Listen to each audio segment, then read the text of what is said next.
오늘 말씀을 함께 보도록 하겠습니다. 말씀은 누가복음 2장 14절에 있는 말씀입니다. 누가복음 2장 14절에 있는 말씀 함께 보도록 하겠습니다. 한 구절이니까 우리 함께 큰 소리로 읽도록 하겠습니다. 누가복음 2장 14절 시작. 지극히 높은 곳에서는 하나님께 영광이요 땅에서는 기뻐하심을 입은 사람들 중에 평화로다. 아멘. 아멘. 오늘 누가복음 2장 14절의 말씀 제목을 하나님의 영광 예수 그리스도라는 제목으로 정했습니다.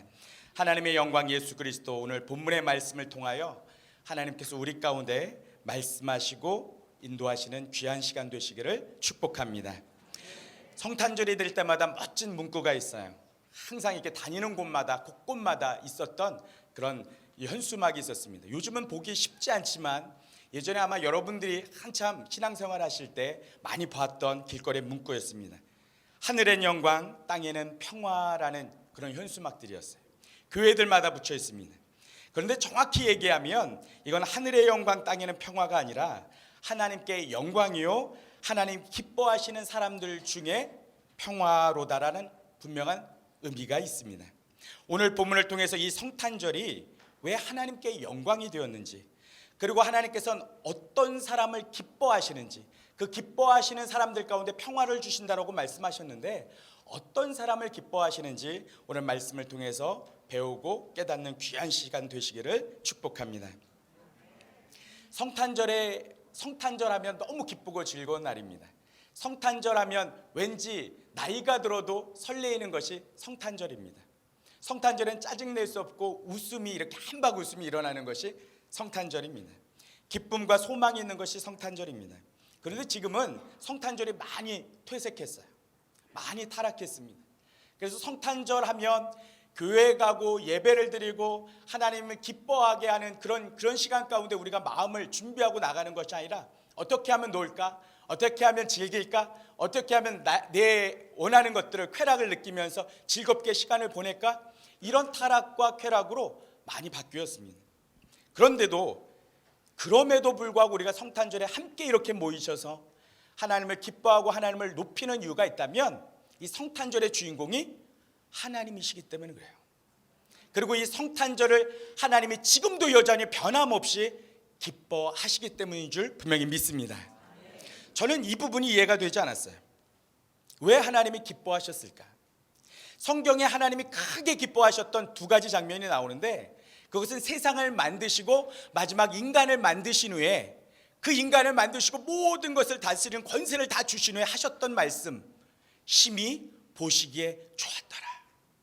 너무 좋았다라고 얘기하는 거예요. 그 전에 창조할 때는 보기에 좋았어요. 근데 인간을 만들고 인간에게 권세를 주시고 다스리게 하셨을 때 너무 흡족하셔서 심히 좋았더라, 기뻐 뛰셨다라고 하는 표현입니다. 근데 오늘 본문에 하나님이 기뻐하셨던 그 장면이 또 나옵니다. 하나님이 얼마나 기뻐하셨는지 수많은 천군 천사를 대동해서 하나님이 기뻐하십니다, 하나님이 영광 받으십니다, 그렇게 소리치며 노래하도록 시켰어요. 우리가 읽지 않는 바로 윗절 본문에 보면 이 외침은 수많은 천군 천사들이 모여서 외쳤던 소리였습니다. 하나님이 기뻐하십니다, 하나님이 영광 받으십니다. 여러분, 영광이란 뜻이 무엇입니까? 영광이란 빛나고 아름다운 영예라는 뜻이에요. 하나님을 높이고 존귀히 여기고 자랑하는 것이 영광입니다. 저는 참 이해가 안 돼요. 아니, 왜 이 성탄절이 어떻게? 저는 예수 그리스도의 죽으심과 그의 고난과 순환을 다 알기 때문에, 여러분도 아시다시피 어떻게 이 날이 하나님께 영광이었을까? 천사를 대동해서 수많은 천사들이 날개짓하면서 노래할 만큼 하나님께 기쁨이었을까? 도저히 이해할 수 없었어요. 요한복음 14장 9절을 함께 읽도록 하겠습니다. 요한복음 14장 9절 시작. 예수께서 가라사대 빌립아 내가 이렇게, 여러분 본문에 없나요? 여기 안 띄워졌나요? 예, 믿습니다. 가끔 이럴 때도 있어야죠. 제가 목사님보다 잘하면 큰일 납니다. 요한복음 14장 9절 제가 읽도록 하겠습니다. 예수께서 가라사대 빌립아 내가 이렇게 오랜 너희와 함께 있으되 내가 나를 알지 못하느냐? 나를 본 자는 아버지를 보았거늘 어찌하여 아버지를 보이라 하느냐? 지금 뭐라고 예수님께서 얘기하냐면 나를 본 너희들은 하나님을 보았다라고 얘기하는 거예요. 왜냐하면 지금 오신 이 예수 그리스도가 바로 하나님이시기 때문에 그래요. 우리가 이해하도록 아기 예수, 인간이 육신을 입고 아들로 오셨다라고 표현하지만 이 아기 예수는 바로 하나님이셨습니다. 하나님이 육신을 입고 이 땅에 오신 사건이었어요. 저는 이 의미로 본다면 어떻게 하나님께 이것이 영광이 될 수 있겠습니까? 어떻게 모든 것을 다 버리시고 왕권을 버리시고 초라한 인간, 가난한 목수의 아들로 그것도 마국간의 더러운 곳으로 오신 예수님이 어떻게 기뻐하시고 영광이라고 말씀하실 수 있습니까? 저는 한 가지 깨달았어요. 자기가 하고 싶어하는 일을 할 때 사람은 행복해합니다. 사람들이 볼 때 야, 안 좋은데? 이것은 좋은 모습이 아닌데, 환경이 아닌데, 그렇게 얘기한다 할지라도 내가 좋아하는 것, 내가 꿈꾸는 것, 내가 행복해하는 것들을 할 때 사람은 행복합니다. 맞죠? 오늘 왜 하나님께 이것이 영광이었냐면 이것이 하나님의 꿈이셨기 때문에 그래요. 잃어버린 자녀들을 죽게 돌아오게 하고 싶었었고요. 하나님과 끊어진 관계 가운데 자녀들을 다시 회복하기를 원했고요. 생명 없이 죽을 수밖에 없었던 그들을 다시 불러서 생명을 주시고 싶으셨어요. 교제할 수 없었는데 다시 회복하는 교제로 만들기 원하셨던 것이 하나님의 우리를 향한 꿈이셨습니다. 이 꿈을 이루고자 시작하신 것이 예수 그리스도셨고요. 예수 그리스도로 말미암아 이 꿈이 이루어질 수 있는 것이기 때문에 하나님이 너무 기뻐하셨다라고 하는 거예요.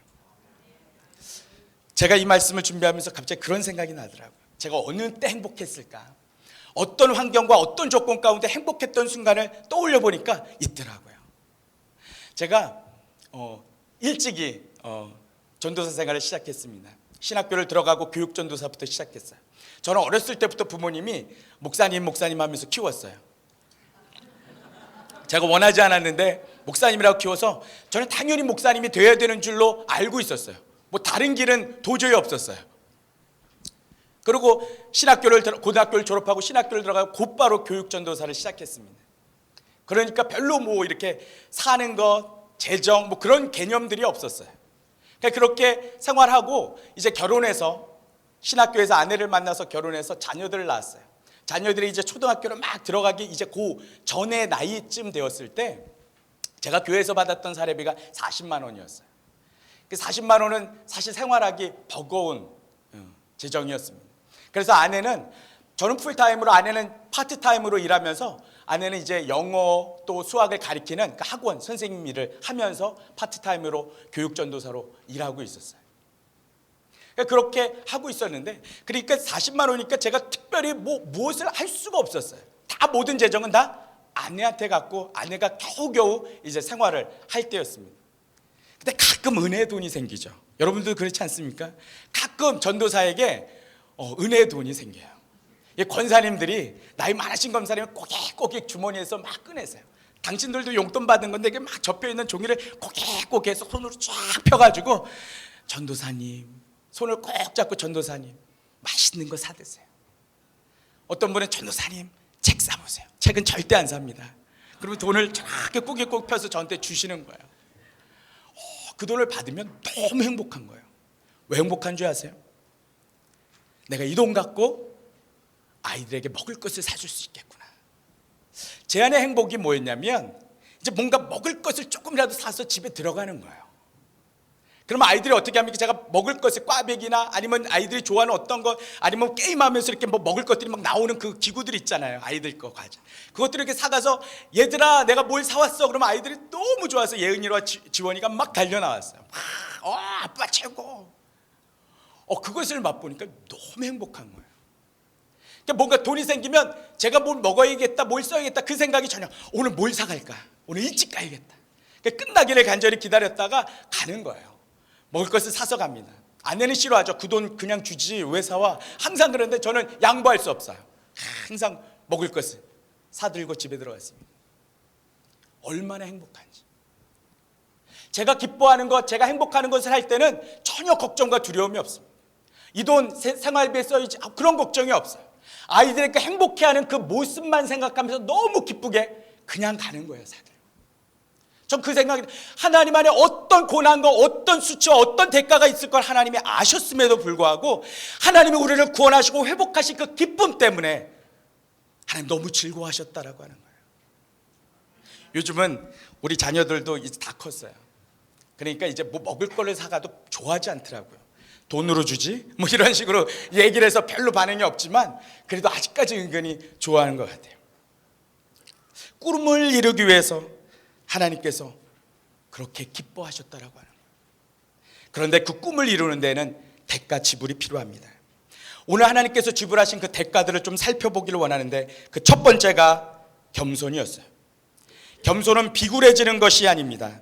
겸손은 환경과 조건 때문에 낮아지는 것도 아니에요. 자신 스스로 낮아지는 것이 겸손입니다. 그렇게 할 수 있는 권리가 있음에도 기꺼이 그 권리를 포기하는 것, 그것이 겸손입니다. 빌립보서 2장 6절 8절에 있는 말씀을 함께 보도록 하겠습니다. 빌립보서 2장 6절로부터 8절입니다.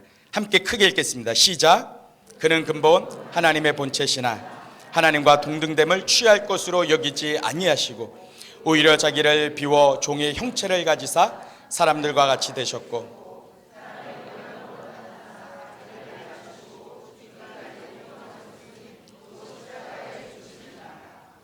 아멘. 뭐라고 말씀하십니까? 하나님이심에도 하나님과 같은 동등됨을 거절하셨고요. 자기를 비워 사람과 같이 되셨고요. 자기를 낮추시고라고 표현하고 있습니다. 이것이 하나님께서 스스로 결정하셨던 권리 포기셨어요. 왕이신 하나님이 자신의 권리를 다 내놓고 연약한 모습으로 오셨습니다. 비참한 모습으로 오셨어요. 최고로 낮은 자리로 내려오셨습니다. 어떤 수치와 모욕을 당할 때도 변론하지 않으셨어요. 자신이 할 수 있는 모든 것들, 완전히 바꿀 수 있는 능력이 있으심에도 그 권리를 포기하시고 내려놓으셨습니다. 왜요? 하나님의 그 꿈을 이루시기 위해서입니다. 하나님이 이 땅에 오신 그 자체가 모든 권리를 포기하신 하나님의 마음입니다. 그런데 우리는 보십시오. 우리는 포기하고 싶지 않아요. 우리는 어떻게든 우리의 권리를 더 찾고 싶어요. 그것이 지혜롭다고 생각하고 그 마땅하다고 생각합니다. 우리가 자주 하는 말들이 뭡니까? 내가 왜? 내가 왜 해야 되는데? 내가 왜 그렇게 해야 되는데? 내가 왜 그런 자리에 있어야 되는데? 내가 왜 그런 일들을 감당해야 되는데? 항상 우리는 내가 왜 우리 스스로 권리를 포기하는 것이 아니라 쥐려고 해요. 그런데 하나님은 당신의 권리를 포기하시고 겸손의 자리로 들어가셨다라고 하는 거예요. 제가 오래전에 읽었던 파인애플 이야기라는 책이 있습니다. 아주 작은 책인데 정확히 내용은 잘 기억이 안 나지만 몇 가지 이제 내용들이 기억나요. 어떤 선교사님, 선교지에 갔던 선교사님의 이야기인데 선교사님은 어떤 아프리카 땅으로 선교지로 갔습니다. 그곳에서 이제 집을 터를 사고요. 그 원주민들과 함께 살아가는 거예요. 근데 그가 샀던 땅 가운데 파인애플 나무들이 많이 있었습니다. 그러니까 파인애플이 주렁주렁 달리기 시작했어요. 선교사님 너무 흐뭇했습니다. 야, 저것을 이제 따서 먹으면 되겠다. 나중에 다 따면 한꺼번에 다 따서 잘 익으면 다 따서 우리 동네 사람들과 나눠 먹어야지. 뭐 이런 계획을 가지고 있었어요. 그런데 매일매일 보니까 파인애플이 하나씩, 둘씩, 셋씩 없어지는 거예요. 선교사님이 어느 날 유심히 밤에 유심히 지켜보니까 그 동네 사람들이 그것을 가져가는 거예요. 왜 그랬냐면 그 동네에 살고 있던 그 원주민들의 공통적인 생각은 이 땅에서 나는 모든 과일들은 다 함께 먹는 것이다라는 사고가 있었어요. 내 것, 네 것이 아니라 다 우리의 것이다 라고 하는 사고가 있었습니다. 근데 서양 이 선교사님은 어떤 마음이에요? 합리적이고 개인주의자. 이건 내 거지, 내 땅인데. 선교사님이 얘기했습니다. 여러분들 이건 죄입니다. 파인애플을 절대 훔쳐가지 마십시오. 내 땅이고 내 것인데 내가 나중에 다 생각이 있으니까 가져가지 마십시오. 설교를 하면서 선포를 했습니다. 그런데도 변함없이 다음 날도 원주민들이 가져가는 거예요. 선교사님이 화가 났어요. 다시 한번 힘을 줘서 강조. 절대 하시면 안 됩니다. 죄라서 할 수 없습니다. 절대 하시면 안 됩니다. 그렇게 얘기했음에도 또 다음 날 계속해서 원주민들이 밤에 와서 그것을 따가는 거예요. 이 선교사님이 화가 났어요. 야, 설교해도 변하지 않는구나. 말씀을 전해도 변하지 않는구나. 이 사람들을 어떻게 내가 가르칠 수 있을까? 막 그런 마음이 들면서 점점 미움이 막 일어나기 시작하는 거예요. 여러분 생각해 보세요. 선교사님이 원주민들에게 선교하러 갔는데 미움이 일어나니까 설교가 되겠습니까? 선교가 되겠어요? 도저히 안 되는 거예요. 점점 미워서 내가 이 선교지를 떠나야 되나 말아야 되나 그런 위기 가운데 있었던 거예요. 그러니까 어느 날 기도하다가 이렇게 결심합니다. 주님, 제가 이제 너무 화가 나서 참을 수가 없고 변하지 않는 이 사람들 어떻게든 내가 돌볼 수 없겠습니다. 말씀을 전해도 경고를 해도 듣지 않습니다. 어차피 이렇게 된 거 제가 다 그냥 내려놓습니다. 주님, 이 파인애플 제가 안 갖기로 합니다. 주님 가지십시오.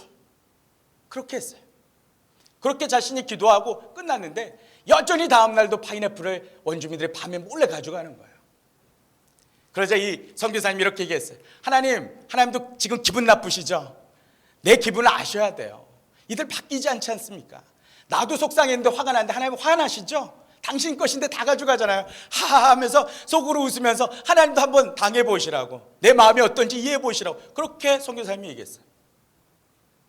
근데 어느 날 선교사님이 이렇게 지내면서 아무 훔쳐가는데도 아무 말도 하지 않고 늘 싱글싱글 번글번글 하나님도 당해보세요 이렇게 웃고 있자 원주민이 다가와서 얘기합니다. 아니 선교사님, 왜 우리가 예전처럼 똑같이 파인애플을 가져가는데 화내시지 않습니까? 왜 가져가지 말라라고 얘기하지 않습니까? 선교사님이 얘기합니다. 이거 제가 하나님 앞에 다 드렸어요. 가져가시든 말든 다 여러분 마음대로 하십시오. 제게 아닙니다. 그렇게 얘기하자 원주민들이 깜짝 놀라요. 네? 진작 말씀하셨어야죠. 이거 하나님 거라고요? 그들이 그 다음부터 그 파인애플을 손대지 않는 거예요. 왜냐하면 그들은 말씀대로 믿었어요. 하나님 것은 손대면 안 된다. 죄다. 그들의 사고는 모든 땅에 있는 것은 다, 사람이 가진 땅은 다 우리 건데 함께 먹는, 하나님 것은 손대면 안 된다. 누가 더 믿음이 없었습니까? 선교사님이 더 없었다. 그들이 먹지 않는 거예요. 이 선교사님이 깨닫습니다. 내가 내려놓을 때, 내가 포기할 때 하나님이 하시는구나. 이 파인애플 이야기를 통해서 우리가 하나님 앞에, 하나님께서 우리를 위하여 사랑하셔서 자신의 권리를 포기하신 것 같이 하나님도 우리 가운데 우리의 권리와 우리의 조건들을 내려놓고 하나님 앞에 맡기기를 하나님이 원하신다라고 하는 것입니다. 꿈을 이루기 위해서 하나님은 당신의 권리를 포기하셨습니다. 두 번째입니다.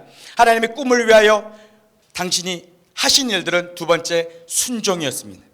순종은 자신이 무엇을 알아서 하는 것이 아닙니다. 어떤 지식이나 경험을 가지고 하는 것이 순종이 아닙니다. 순종은 내가 이해할 수 있는 합리적이고 내가 동의할 수 있는 것들을 하는 것이 순종이 아닙니다. 요한복음 17장 4절에 있는 말씀입니다. 요한복음 17장 4절 8절 함께 읽도록 하겠습니다. 시작.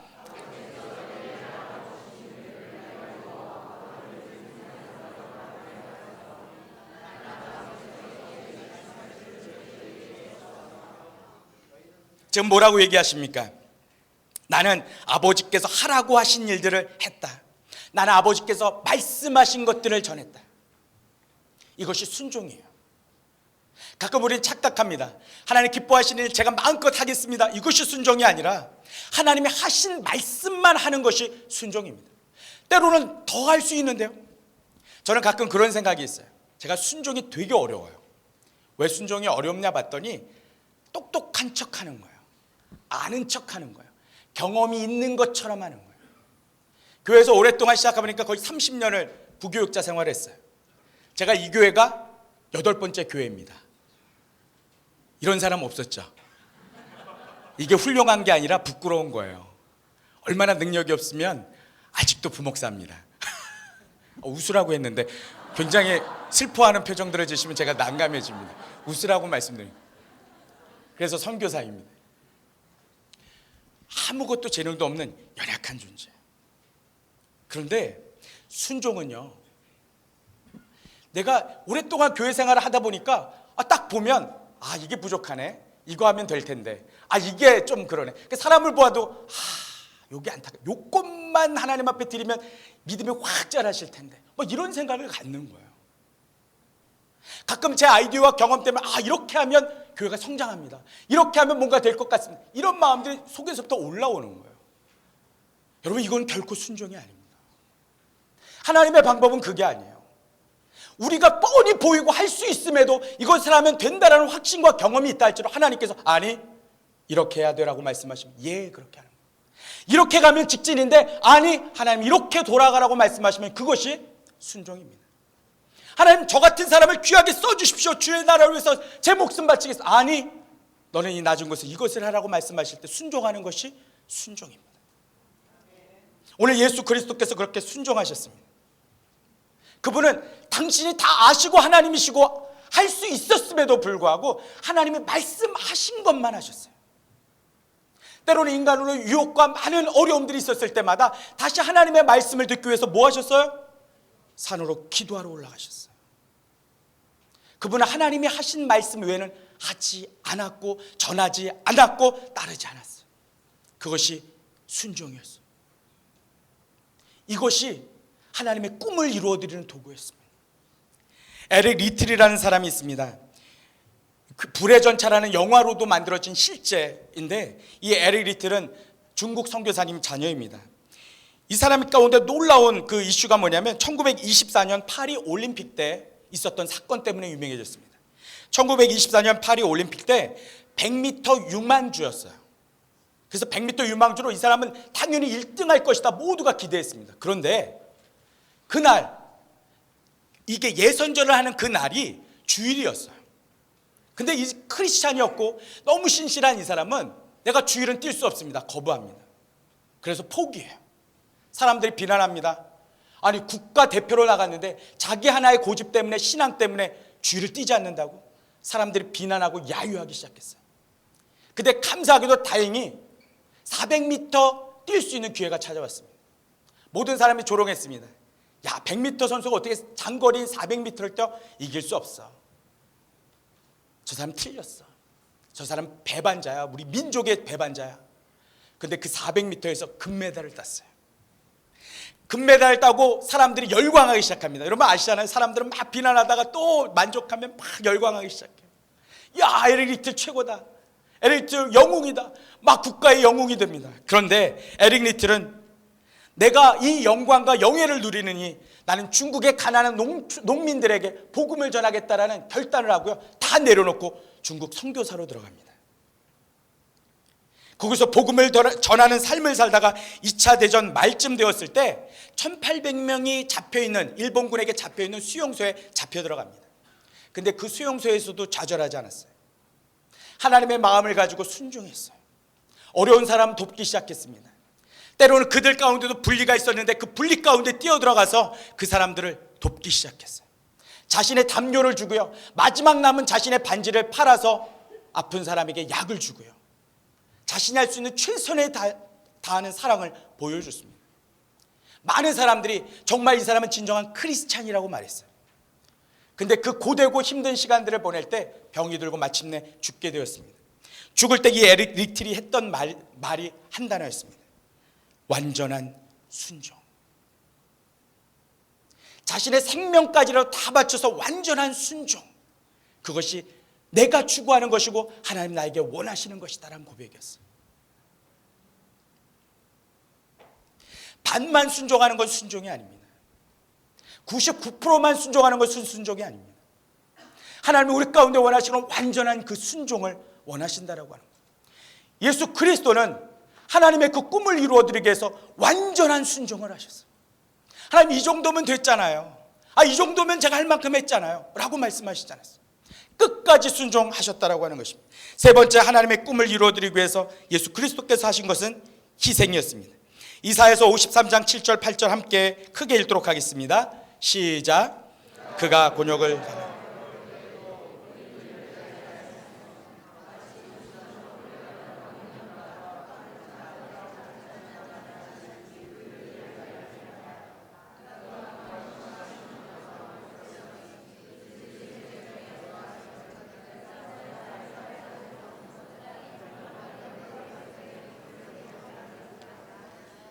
예수 그리스도는 희생하셨습니다. 그렇게 다 인생을 다 주를 위해서 쓰셨음에도 마지막 자신에게 요구하는 피 한 방울까지도 다 쏟으시면서 사랑하신 게 예수 그리스도였어요. 희생은 누가 알아주기 위해서 하는 것이 아닙니다. 어떤 대가를 바라서 칭찬을 바라서 하는 것이 희생이 아닙니다. 아무도 알아주지 않는 것, 그렇지만 나의 모든 것 한 방울까지 다 쏟아서 주를 위해서 쓰는 것, 그것이 희생입니다. 여러분 읽었던 8절 끝부분에 뭐라고 얘기합니까? 그 세대 중에 누가 생각하기를 그가 산자의 땅에서 끊어짐은 마땅히 형벌 받은 내 백성의 허물을 인함이라 하였으려.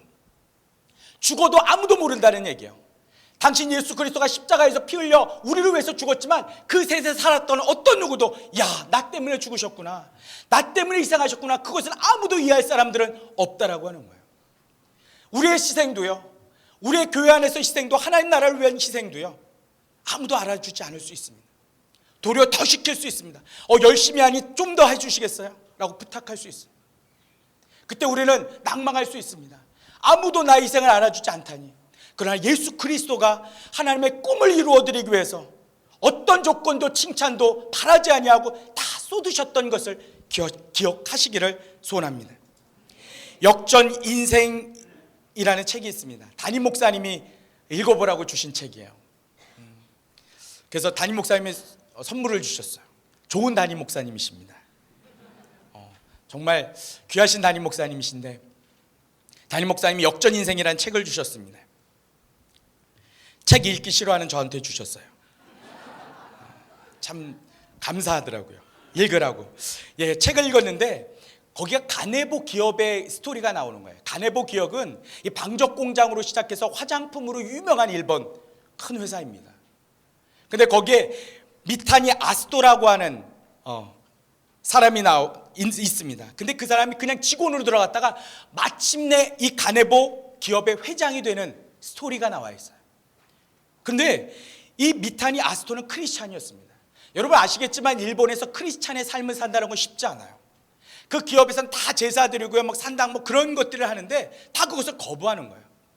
이 아스토 이 사람이 크리스찬이기 때문에 거부하는 그 일들 때문에 불이익을 너무 많이 당해요. 3번이나 자천당하고요, 멀리 지방으로 쫓겨납니다.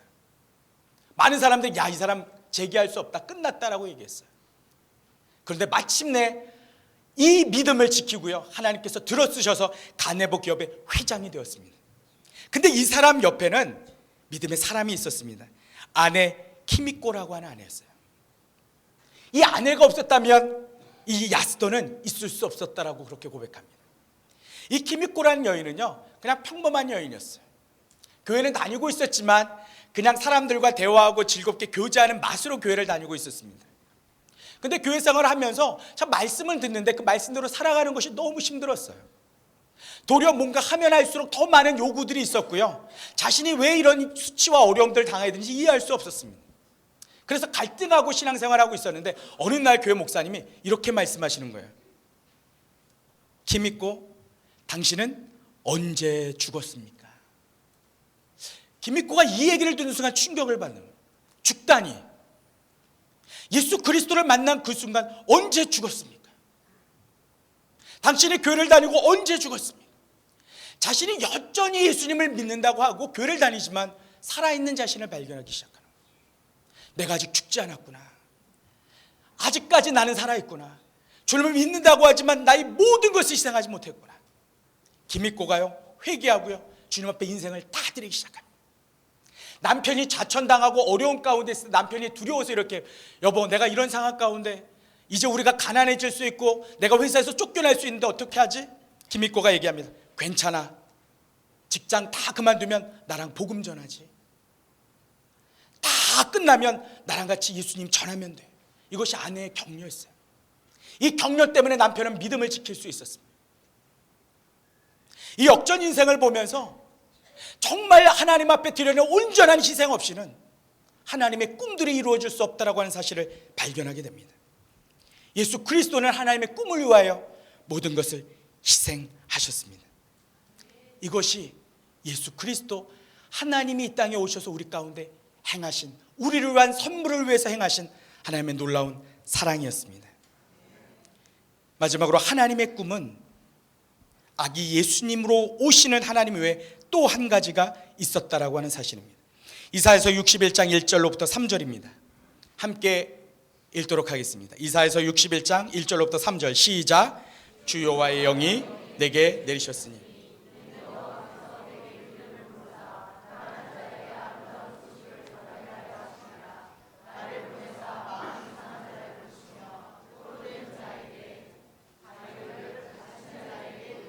선포하며 여호와의 은혜와 우리 하나님 보복의 날을 선포하여 모든 슬픈 자를 위로하되 무릇 시온에서 슬퍼하는 자에게 화관을 주어 그 죄를 대신하여 기쁨의 기름으로 그 슬픔을 대신하며 찬송의 옷으로 그 근심을 대신하시고 그들이 의의 나무 곧 여호와께서 심으신 그 영광을 나타낼 자라 일컬음을 받게 하려 하심이니라.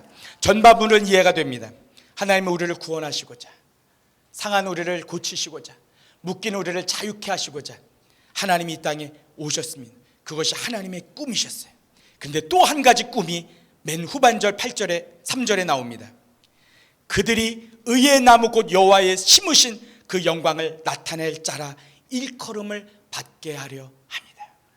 하나님의 또 하나의 꿈은요, 하나님 우리를 구원하시고 부르시고 일어나게 하셔서 우리를 통해서 하나님 영광 받기를 원하신다라고 하는 거예요. 마치 하나님이 심으신 의의 나무처럼 자라서 열매 맺어서 하나님을 흡족하게 하고 기쁘시게 하는 사람 되기를 하나님이 꿈꾸고 계신다라고 하는 것입니다. 하나님이 기뻐하시는 자가 누구입니까? 그 기뻐하시는 자가 평안을 누린다고 하셨는데 하나님이 기뻐하시는 그 자는요, 바로 예수 그리스도처럼 자신의 모든 것을 하나님의 꿈을 위해서 드리는, 하나님의 꿈을 위해서 살아가는 그 사람을 하나님이 기뻐하신다라고 하는 거예요. 하나님 동일하게 하나님이 우리 가운데 그 하나님이 기뻐하시는 그 꿈을 이뤄드리는 하나님의 사람 되기를 원하신다라고 하는 거예요. 러시아의 톨스토이 백작은 그렇게 얘기합니다. 작가죠. 인생의 목적을 자신의 행복을 위해서 살아가는 사람처럼 불쌍하고 따분한 인생은 없다라고 얘기합니다. 많은 사람들이 자신의 행복과 자신의 가치를 위해서 살아가는데 진정한 하나님의 사람, 하나님 구원하시고 부르신 우리들 가운데 하나님의 꿈은 우리를 통해서 하나님이 영광 받기를 원하신다라고 하는 사실입니다. 히브리서 11장 6절입니다. 함께 읽도록 하겠습니다. 히브리서 11장 6절 말씀 가운데 여러분 있습니다. 히브리서 11장 6절 주보에 있습니다. 시작. 믿음이 없이는 하나님을 기쁘시게 하지 못하더니. 로마서 12장 1절 시작. 그러므로 형제들아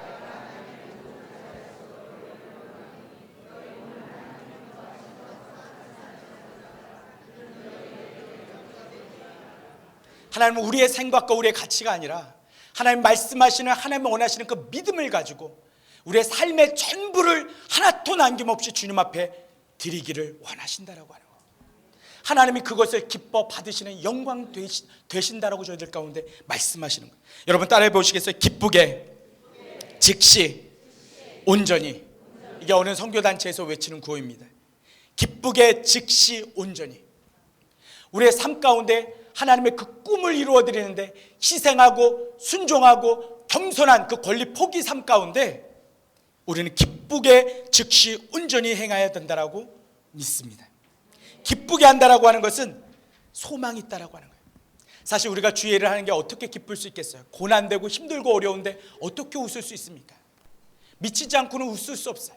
그런데 이 기쁘다라고 하는 것은 하나님께 소망을 둔다라고 하는 의미입니다. 지금 현실은 어렵지만 저 천국에서 하나님 만날 그 소망을 잃지 않고 살아간다라고 하는 거예요. 그래서 기쁘게 하는 것입니다. 즉시 하는 일들이 필요합니다. 많은 경우 하나님이 주신 이 귀한 꿈들을 이루어 드리는데 즉시하지 아니함으로 기회를 놓치는 경우들이 있어요. 즉시하지 아니함으로 사단이 그 속에 들어와서 가라지를 뿌리는 경우들이 있습니다. 그래서 즉시하는 일들이 필요합니다. 세 번째는 온전히 해드리는 일들이 필요합니다. 일부 드린 것은 희생이 아니에요. 일부 드린 것은 흠이시 드린 것은 하나님 받을 수 없다라고 하는 거예요. 온전히 하나님 앞에 드린 하나님의 자녀 되기를 소망합니다. 함께 따라해 볼까요? 기쁘게, 즉시, 온전히. 마지막 한 절만 읽고 마치도록 하겠습니다. 빌립보서 2장 9절 11절에 있는 말씀입니다. 9절서부터 11절에 있는 말씀 같이 읽도록 하겠습니다. 시작. 이러므로 하나님이 그를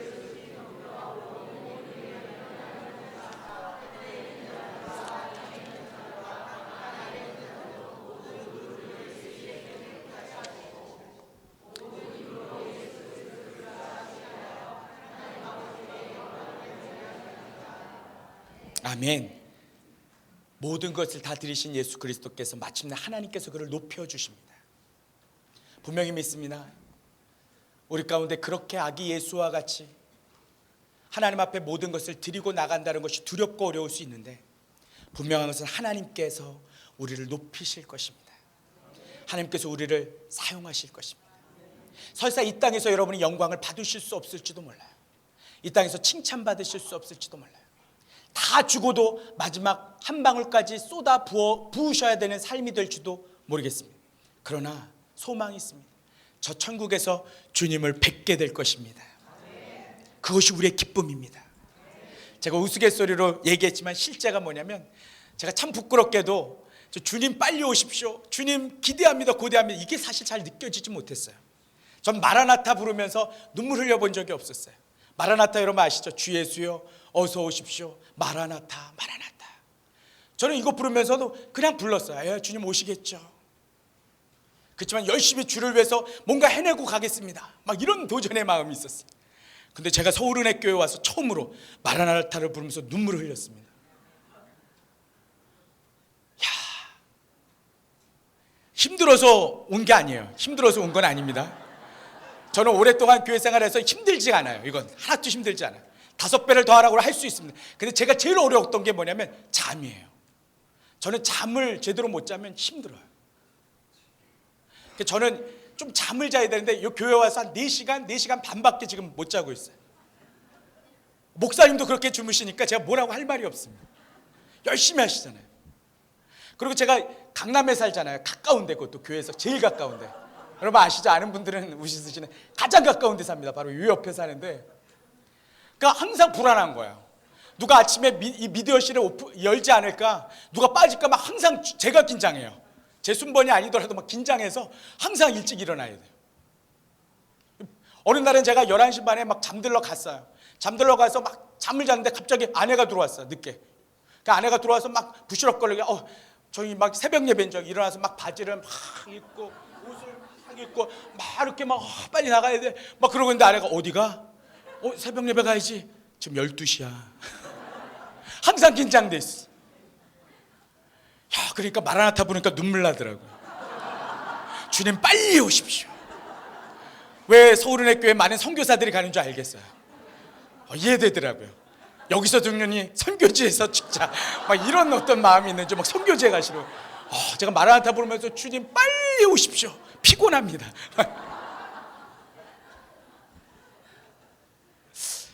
하나님께서 우리를 통해서 영광 받기를 원하십니다. 이 땅에서 아무것도 받지 못한다 할지라도 우리가 주님을 뵐 때 주께서 칭찬하실 것이고요, 기뻐하실 것입니다. 그때는 지금보다 더 많은 천사들과 하나님께서 영광 중에 기뻐하시면서 잘했다 충성된 나의 아들과 딸들아라고 하시면서 우리 안아주실 것입니다. 이 땅에 소망 두지 마십시오. 이 땅에서 여러분이 권위를 얻으려고 하지 마십시오. 이 땅에서 칭찬받으려고 하지 마십시오. 온전히 하나님 앞에 전부를 올려드리시기를 예수 그리스도 이름으로 축복합니다.